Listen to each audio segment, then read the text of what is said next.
Hello YouTube! Donc aujourd'hui, je fais une vidéo spéciale Halloween. Je pense que ça se voit.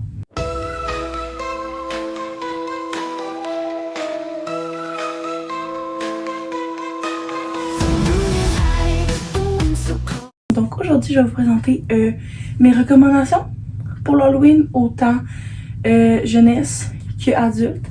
Et ici, on a les livres que j'aimerais lire pour le mois d'octobre cette année. On va commencer avec les recommandations. On a Hansel et Gretel ici. On s'entend que c'est avec des enfants, fait que pour ceux qui sont sensibles à ça, peut-être pas. Mais j'ai vraiment adoré Hansel et Gretel. Ensuite, nous avons Barbe Bleue, que j'ai vraiment aimé. Faut pas se tromper, qui est Barbe Bleue, c'est pas l'histoire du pirate, ça c'est Barbe Noire. Si vous pensez que c'est une histoire de pirate, vous allez vraiment être déçus. Mais c'est vraiment pas une histoire de pirate, mais ça joue avec des enquêtes policières et j'adore. Donc c'est vraiment bon. Ensuite, dans les contes interdits, je vais mettre les photos ici.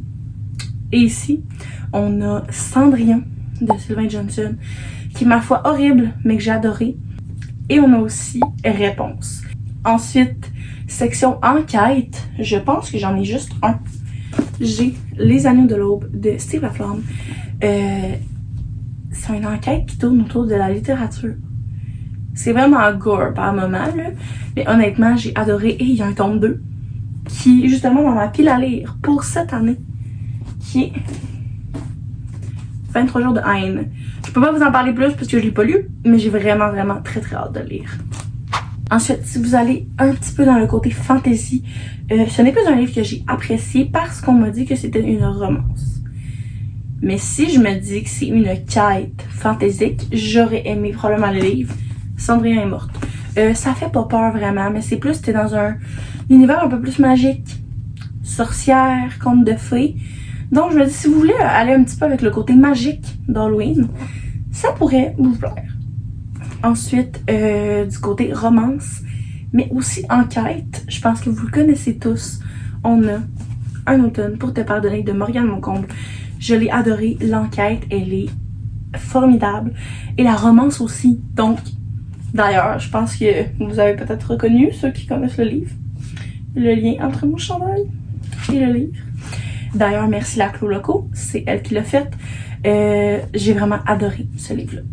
Ensuite, on entre dans la section jeunesse. Pour les plus jeunes, Béa dans tous ses états. C'est un livre que j'ai lu quand j'étais environ sur secondaire 2. Donc, non, peut-être plus jeune que ça. Ça joue avec le Ouija, les esprits, Satan. C'est vraiment le fun, honnêtement, là. J'ai adoré ce livre-là. Ben, en tout cas, de ce que je me souviens, je l'ai vraiment aimé. Ensuite, encore une fois, pour les plus jeunes, mais tu sais, pas enfant, Elsie, j'ai seulement lu le premier. J'ai vraiment aimé ça quand même. T'sais, ça joue beaucoup dans les fantômes, les esprits, encore une fois.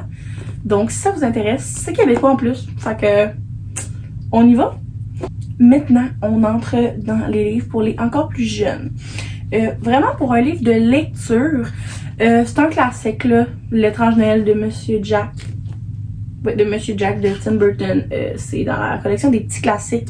Ça coûte genre 3$. Puis, autant pour les enfants, pour leur faire la lecture, qu'un enfant qui apprend à lire. Moi, j'aime vraiment beaucoup cette collection-là. J'en ai tout plein.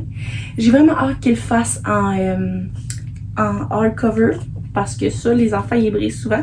Mais j'aime vraiment ça. Puis, je peux le sortir à Halloween et à Noël. Puis, ça fait pour les deux. Donc, c'est vraiment le fun. Pour les encore plus jeunes, j'ai un imagier d'Halloween avec des petites... je sais pas si vous allez bien voir. Des endroits pour faire bouger des choses. Donc, ça aide beaucoup pour le vocabulaire et ben, c'est ludique. Donc, c'est bien fun. Il y en a tout plein. Et c'est Glow in the Dark, celui-là. Ouais, c'est Glow in the Dark. Donc, ben, ça ajoute un côté magique. Et le dernier, c'est un cherche-et-trouve pour les tout petits. Encore une fois, pour le vocabulaire d'Halloween, je trouve ça super. C'est Glow in the Dark, ça aussi. Ça travaille vraiment plusieurs choses, on s'entend, là. Mais ça inclut bien le thème de Halloween avec des petits qui ont peut-être pas encore connu beaucoup l'Halloween. Donc, et on s'entend que chercher trop, c'est toujours le fun. Les images sont très belles. Je l'adore. Et les cocos capotent. Ensuite, on est rendu au livre que je compte lire pour cette année, j'ai Le crime d'Halloween de Agatha Christie que je lis pour un challenge de Club Bouquineuse. Je pense que c'est ça son username. Je suis pas certaine. Sur Instagram, en tout cas, je le mettrai en description si jamais c'était pas ça. Donc, j'ai vraiment hâte de le lire. C'est un livre que j'avais pas dans ma palle, mais qui m'intéressait beaucoup. Donc, j'ai bien hâte. Et on s'entend, Agatha Christie, ça ne peut pas être mauvais. C'est comme impossible. Ensuite, j'avais vraiment envie d'expérimenter une dark romance. Donc, évidemment, Captive. On commence avec Captive. Ça fait plusieurs mois que j'ai envie de le lire et je le lis jamais. Donc, je me dis, c'est peut-être pas Halloween ben, mais c'est très dark. Donc, pourquoi pas? Ensuite, on a La chute de la maison Usher de Edgar Allan Poe. Ça fait vraiment longtemps que je l'ai acheté et je l'ai jamais lu. Et on s'entend que Edgar Allan Poe, c'est comme un auteur que tout le monde connaît, de près ou de loin. Donc, je me dis, ça peut pas être mauvais. Enfin, j'ai vraiment hâte de tester. Comme j'ai dit tantôt, ben, il y a la suite des Oignons de l'Aube. Donc, on a 23 jours de haine. J'ai comme eu un doute si c'était pas 23 ou 26. Je sais pas pourquoi j'ai dit 26 dans ma tête. En tout cas. Donc, j'ai vraiment très hâte de le lire. Ça fait vraiment longtemps que je l'ai acheté. Mais on dirait que j'ai tout le temps l'autre livre que je lis avant. Mais j'ai vraiment hâte.